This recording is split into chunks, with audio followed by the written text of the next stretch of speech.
showing finals that it just, so I apologize for that.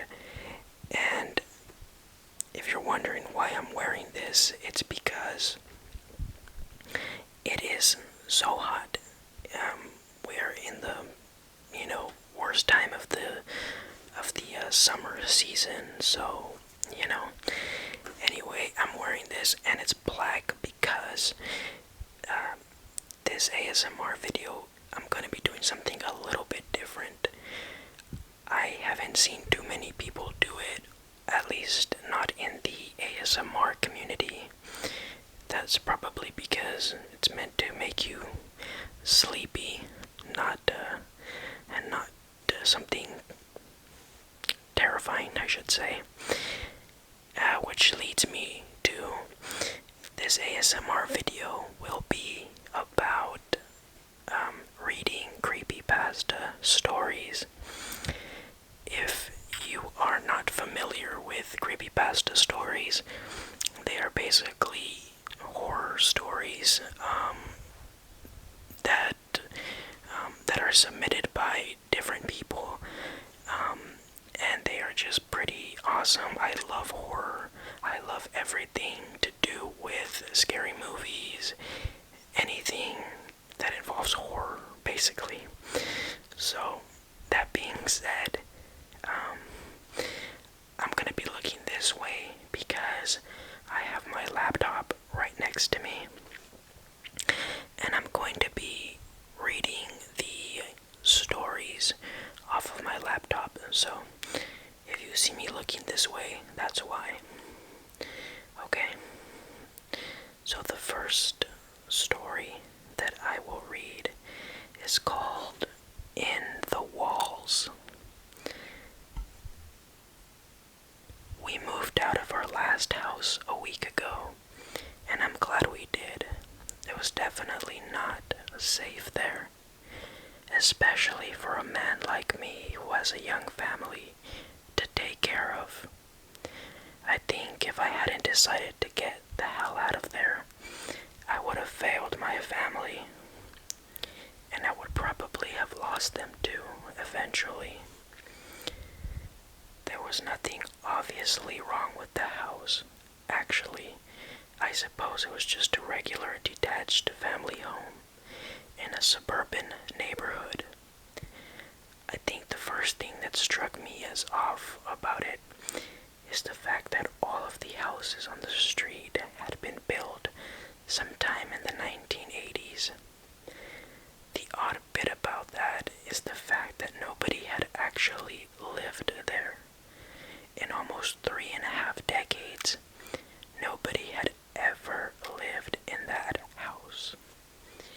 But what could be wrong with that? It didn't ring any alarm bells apart from the normal sort, like, does the electricity still work, and is the boiler outdated?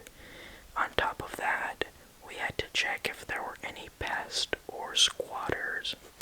Nope, nothing there. The house was well built and hadn't let anything in, so it seemed, at least. Once we were settled in, we were actually very happy there, I think. Although I find it hard to believe now. We wanted the house to be our home for a good long time. Bizarrely, it just felt so perfect and right when actually there was something very deeply, inherently wrong about the place. The tension began on one typical gray London morning. My wife was going to drop off our 4-year-old at school, which usually takes about half an hour. It was the oddest thing.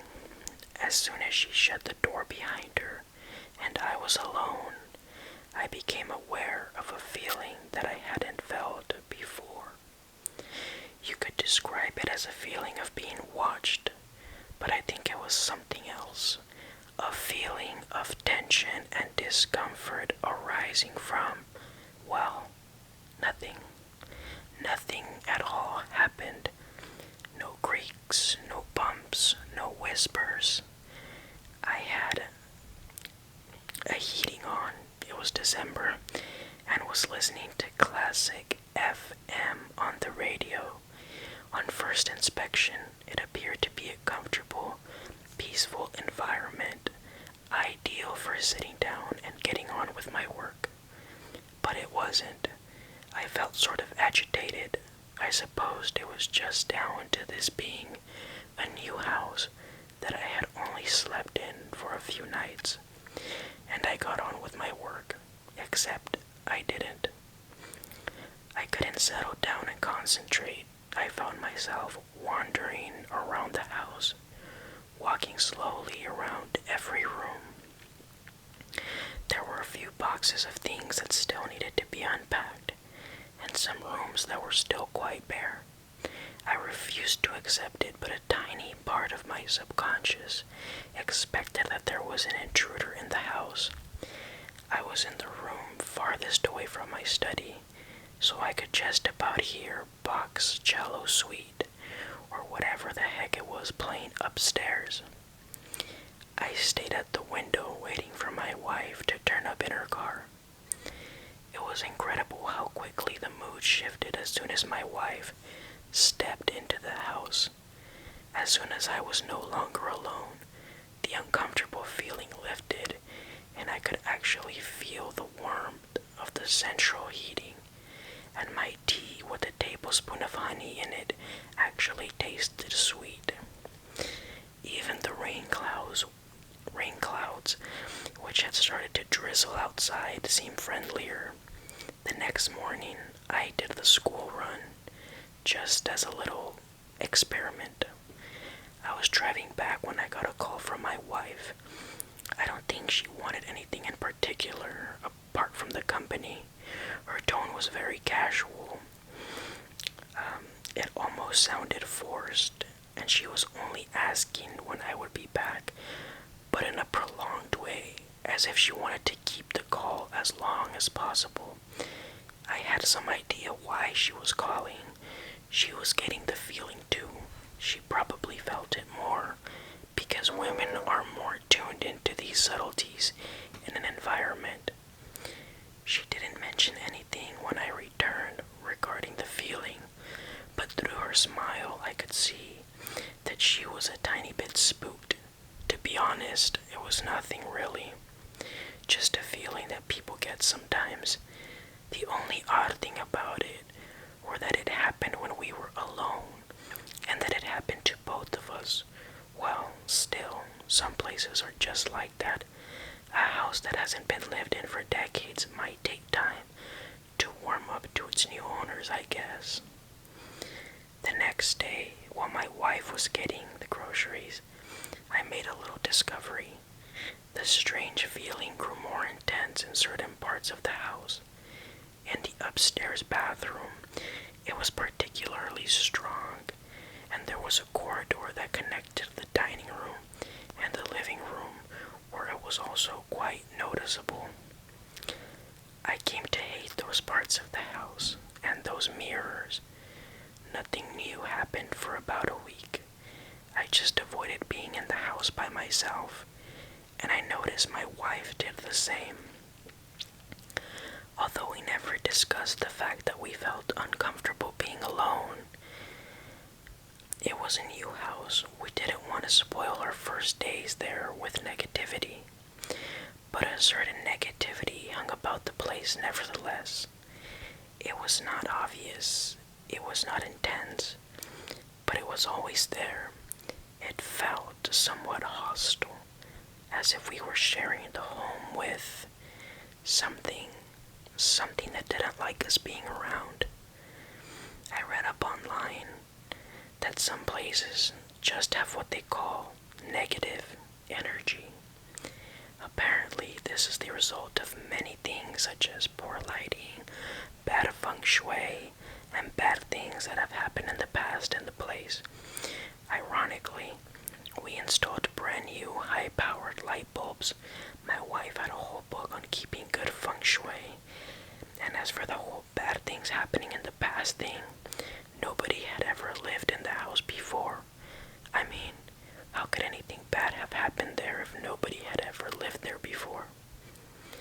At least our little boy didn't seem affected.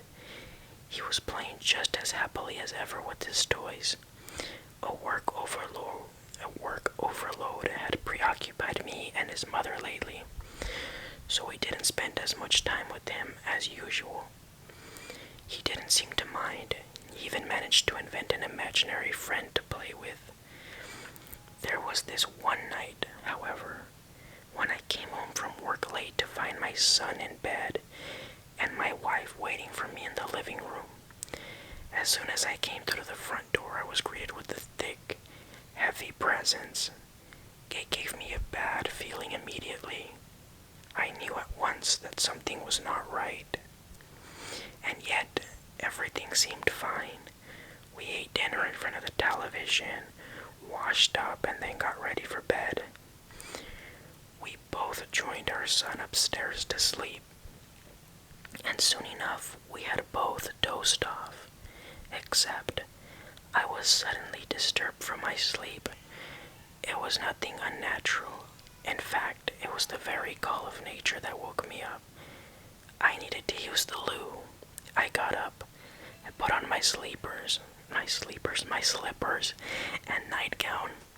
It was obviously freezing, being a winter's night, but when I stepped into the bathroom, I was shocked by how cold it was. It was not safe. How chilly it was in there. I looked at myself in the mirror for a bit, then sat on the toilet seat to do my business. That mirror was giving me a bad feeling. I kept imagining that I could see something moving around in the mirror, and yet there was nobody else in the room but me, not even a fly or a bug. It happened at least 3 times. Then I got up and washed my hands and just stared into the mirror for a while, just to make sure. It eventually made me uneasy, so I hurried back to bed and actually found myself hiding my face with the duvet. I think I saw something moving in the mirror again the next night and the next. I think I even saw a face in the downstairs hallway mirror as I walked past for a split second. Of course, I knew it was only my imagination. Definitely just a side effect of all the negative energy in the place. It was getting more irritating than frightening, so I decided to ring up one of those priests, those spiritual sorts who know how to brighten up places with negative energy in them. She turned up while her son was at school. A frail, old Japanese woman who must have been 80 years old at least. Her son dropped her off. She was very weak and unable to walk the distance.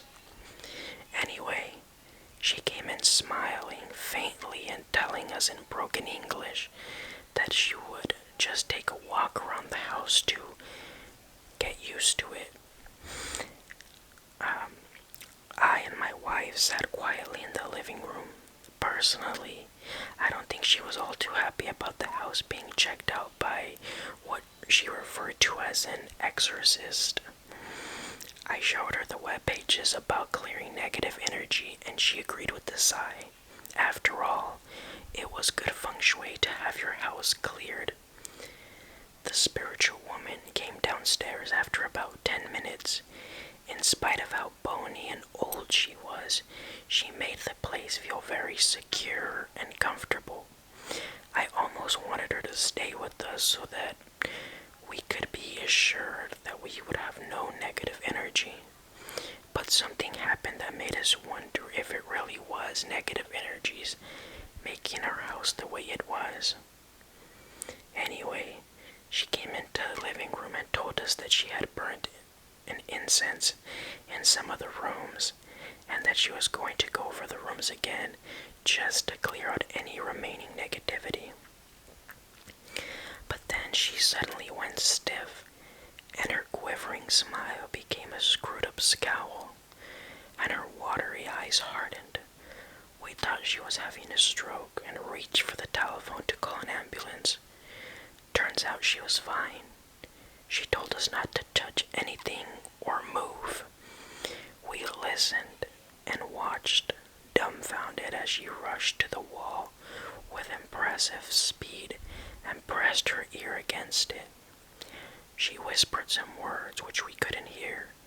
and she seemed to be receiving a reply as her expression changed and contorted.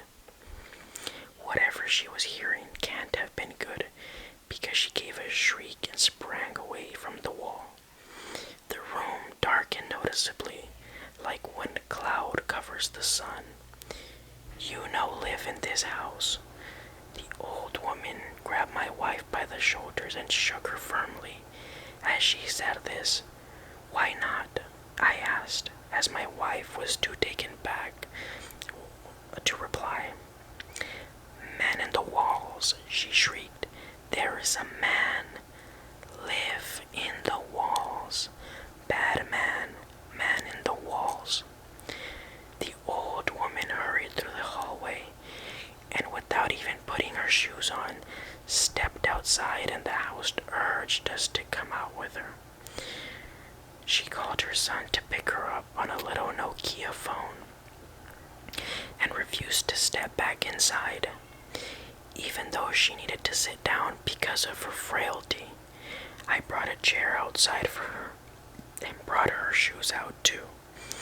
We waited with her outside, and I can swear that when I went inside to fetch the chair, I was not the only one in that house.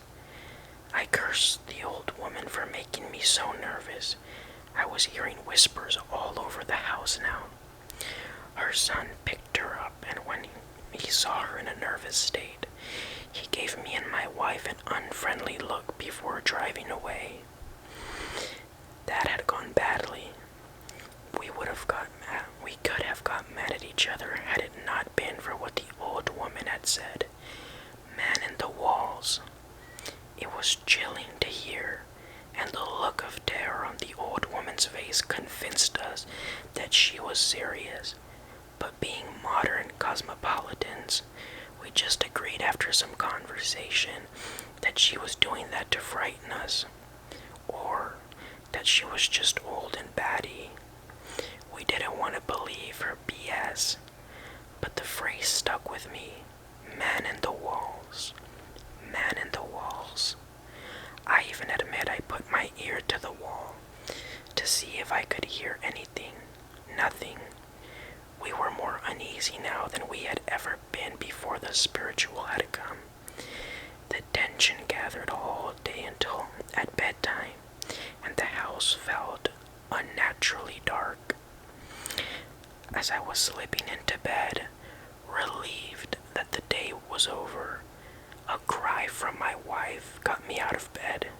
She rushed into the bedroom with a look of utter horror on her face. "Man in the mirror," she screamed. Man in the mirror." I had enough sense to realize that she was not talking about the Michael Jackson hit. She was genuinely terrified. "Where?" "Bathroom. I saw it, I tell you." I believe you.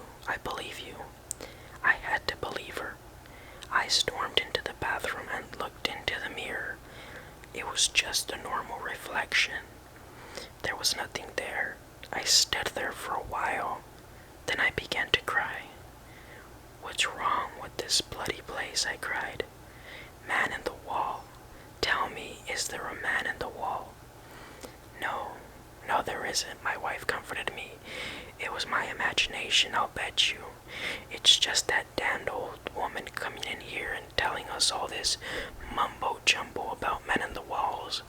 It's nothing at all." "Then what the hell have I been seeing? This place, it feels wrong. Just wrong." "Oh, nothing. Don't worry, there's nothing here. There can't be. Let's just get some sleep. That's what you need. Sleep." I was too tired to carry on with this. I forced myself to believe that there was nothing funny going on. I didn't convince myself. We went to bed and I was about to turn out the light when my wife told me something that made me shudder. "You know, Daniel, our son, has been saying some weird things lately," she said. "Like what?" "Well, it might just be coincidence, but what that old woman said about the man in the walls, it seems to fit with something that Daniel has been talking about. Oh, really? Do you know anything about his imaginary friend? I chuckled.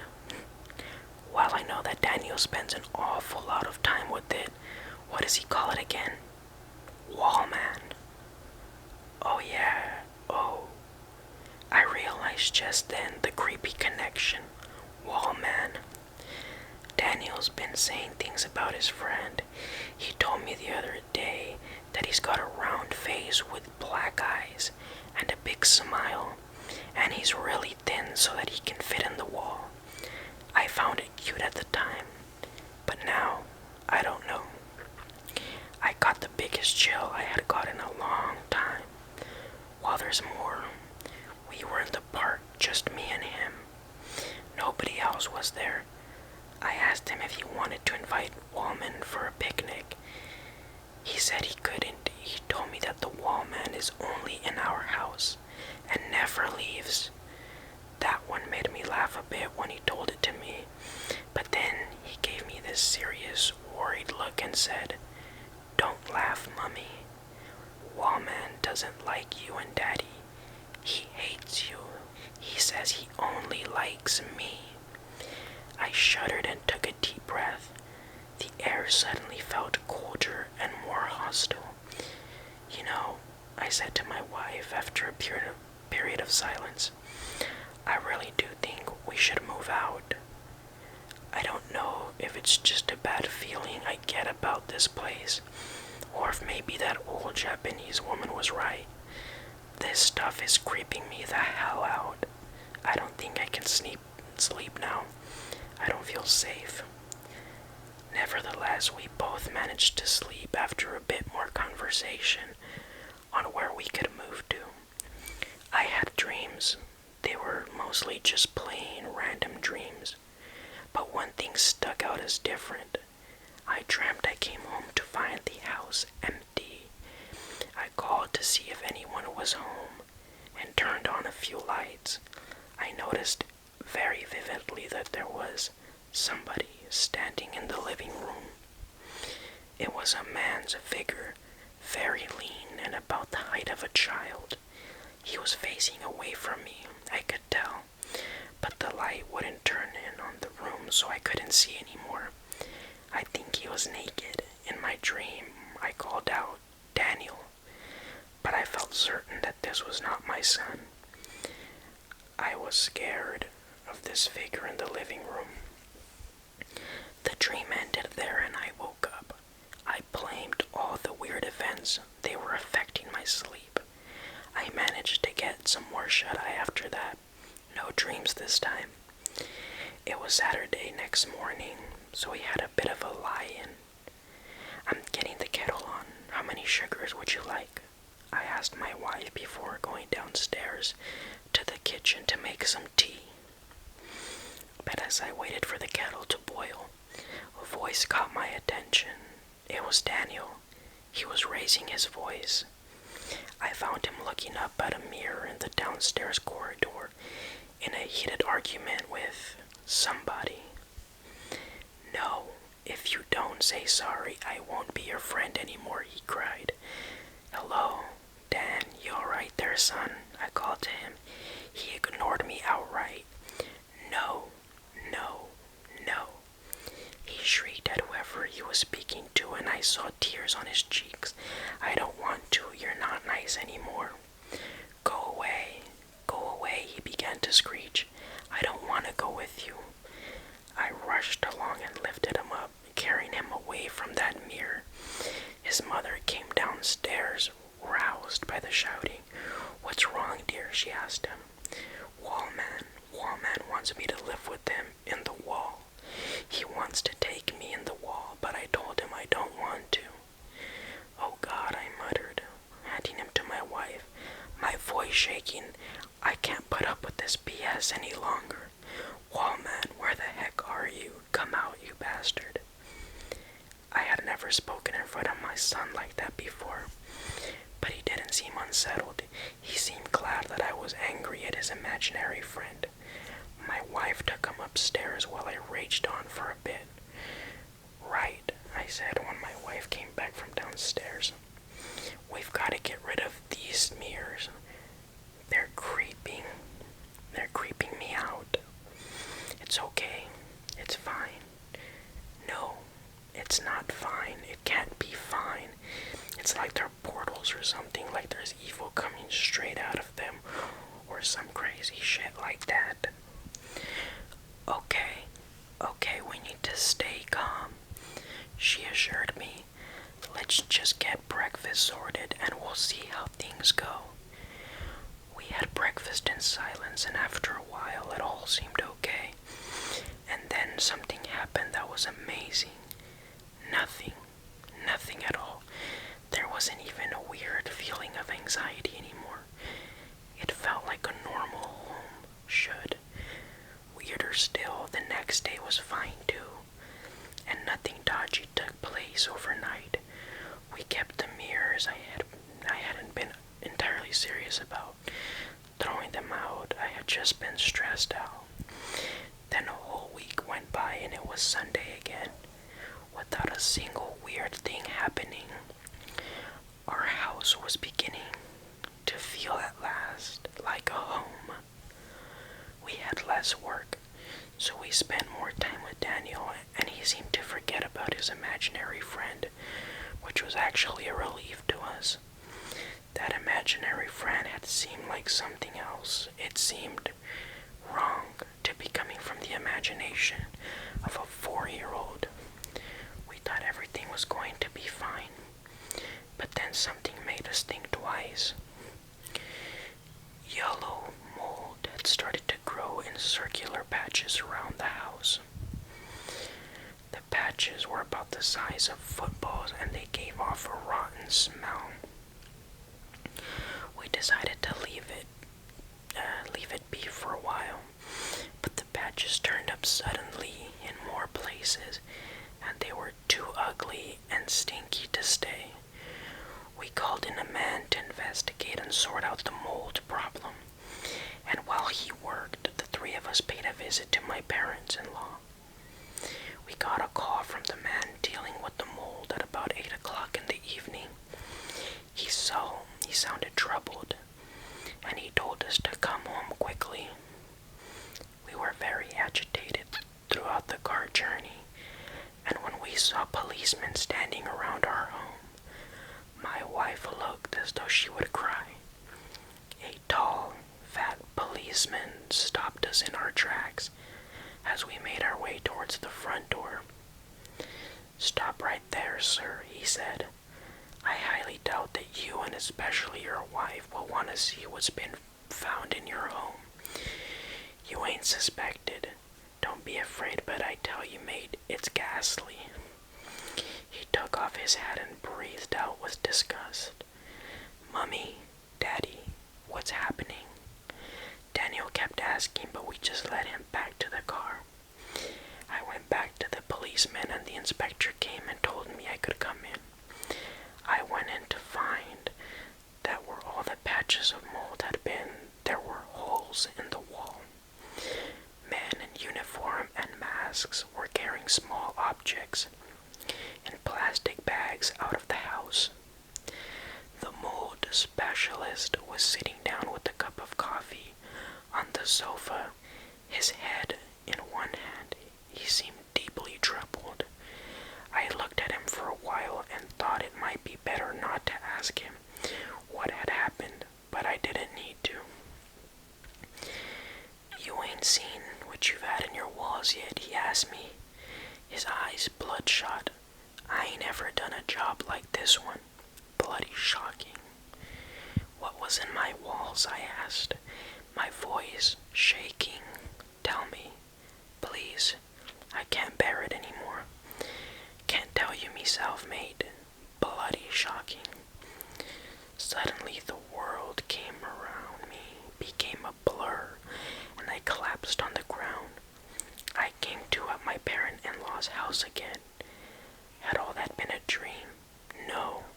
It was now 2 in the morning. My son and my wife were upstairs, they told me. An inspector was waiting to speak to me. "What happened, Inspector? What was there in my house?" I asked as patiently as I could. "Now don't take this the wrong way, sir. We're not accusing you of anything. The things we found date back at least a decade, judging by the state they're in." "What did you find?"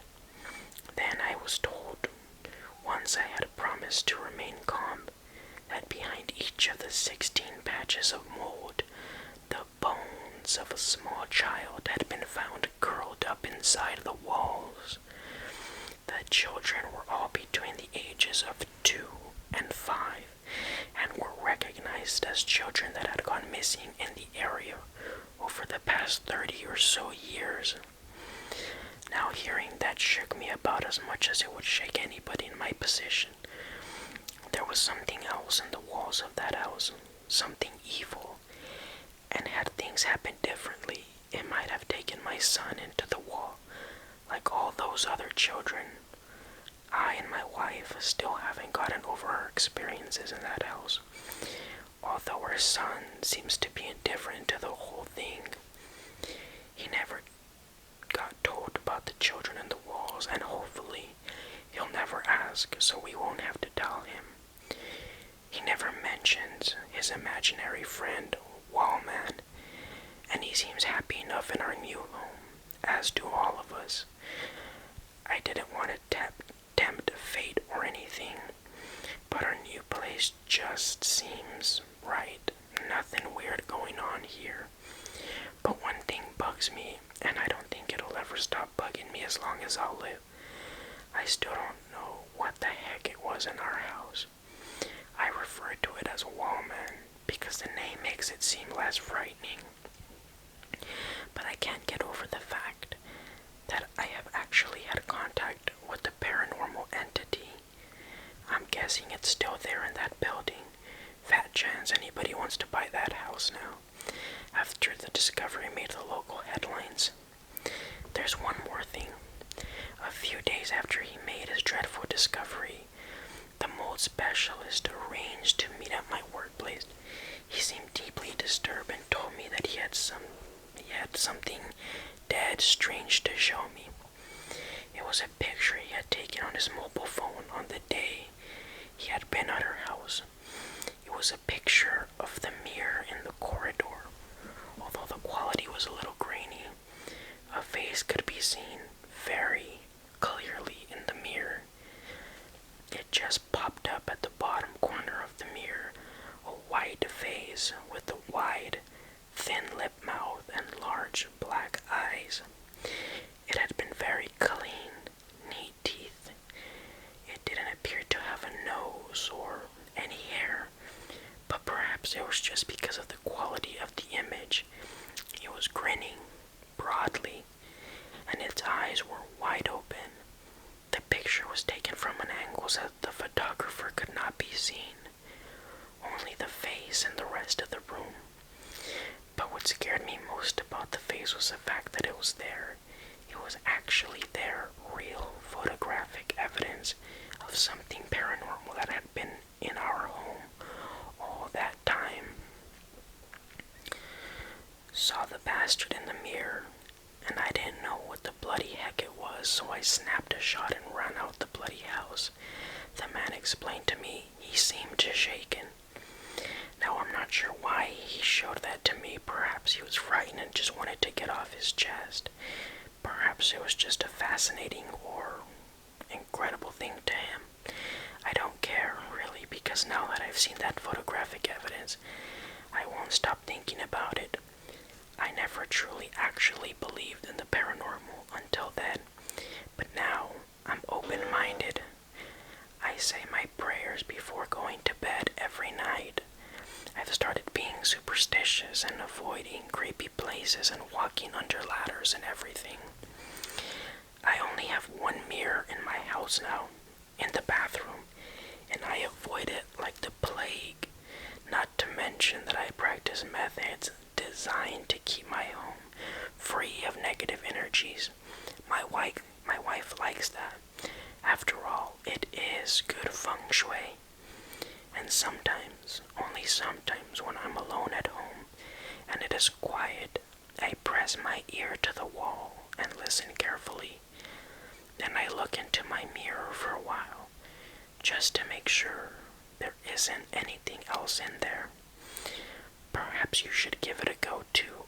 After all, some houses are strange, and some houses have been there for a very long time. With enough time, I think things come into existence in empty places that shouldn't be allowed to exist. You may find that those walls that protect you from the elements every day are in fact home to something that you might need protection from. And as for mirrors, I guess they are like doors into the wall. They show you not only what's behind you, but what's behind them. Trust me, if you see any strange faces in the mirror, there's a possibility that there could be something in your walls. Afraid? My advice, just brush your teeth quickly. So, that's the end of that story. Now I'm going to read one more story that I thought was pretty cool, and we'll call it a video. This is a much shorter story. It's called Distorted Warning Signals. When I got the first one, I was literally seconds away from stepping onto the plane when a call from unknown blared from my cell phone. It was a ringtone I hadn't heard before, one I was pretty sure hadn't come with the phone. Normally, I would have stopped to answer it, but I was expecting a call about a job I had interviewed for the previous week. I took a deep breath and accepted the call. Hello. Do not get on the plane. A woman's voice, garbled and strange, as if her vocal cords had been shredded and she was trying desperately to choke out speech. Despite the unnerving, fractured quality of her voice, her tone was insistent and eerily calm. Then the call ended. I froze. I had always had a slight phobia of air travel, and something about this call just... There's no way I was about to get on a 7-hour flight now. I turned around and headed toward the food court. I'd just get another flight later in the afternoon, I figured. I watched from the airport Starbucks 3 hours later as every TV in the terminal lit up with the crash footage of the plane I should have been on. No survivors, not a single one. I tried to trace the call, so did the police, but there was nothing to trace. There was no evidence my phone had ever received a call around that time. They analyzed phone records, incoming and outgoing communication to my phone. Nothing. I wasn't making it up. I couldn't have been. That wasn't the only call. Throughout the years, they were few and far between, but always right, and I always listened. Don't go on that blind date tonight. 5 months later, my would-be date was convicted of killing 4 women, all with my hair color and build. Found them in a shallow grave about 250 feet from the diner he offered to take me to. Do not drive to the concert tonight. 18-wheeler lost control and plowed into a line of cars. Every driver crushed, every driver killed, and the stretch of freeway I would have been driving down. No matter if I got a new phone, if I moved across the country, the calls would still come. I could almost feel the presence of whatever it was, whatever it is, watching over me. I imagined being at the bottom of the freezing ocean, still strapped into my coach section plane seat, or being in that mass grave across from the diner, or watching an 18-wheeler skidding toward my car, knowing death was imminent, and I'd get this tightness in my chest.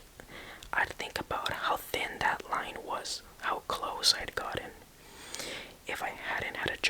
of you I was waiting to hear back from. I'd have never listened to the first call, and that would be it for me. It always felt like something was coming from me, but there was always this fractured, warped voice with these calls that never seemed to exist after I heard them. Self-destructing warning signals, rotting away before my eyes, and I was alive. I had a bad feeling about this cruise. I had planned it as a girls' week out with some of my old friends from college, and was looking forward to a week in the tropics in the dead of winter. But part of me could almost sense that the call was coming. Maybe I'd watched Titanic one too many times, but there was a little nagging fear from the start. I hoped it would be fine, but I knew that if something was going to happen, I'd get the call. I'd know. Now, a week before I'm set to go on the cruise, after stepping into my apartment after returning from a dinner with a friend, I noticed my cell has a message from unknown. They've never had to leave a message before. Haven't checked it all night. Damn it. And I had really wanted to go on that cruise too. Oh well, not worth whatever horrific fate awaited me in that cold, dark ocean. I click play message and felt my stomach drop as I listened to the voice sounding horrifically distorted, as if it emanates from a throat slashed to ribbons, crackling with more urgency than ever before. I look around my apartment as the voice on the phone repeats the same phrase over and over again. Do not come home after dinner tonight. Do not come home after dinner tonight. Do not come home after dinner tonight. Well, that was it, guys. Thank you so much for watching this video. Like I said, I wanted to do something a little bit different, and I really enjoy all things horror, so I hope you enjoyed that too. And thank you again, and another apology for not posting a video yesterday, but definitely stay tuned for new content and tell me what you guys thought about this video. Alright, have sweet dreams, or not.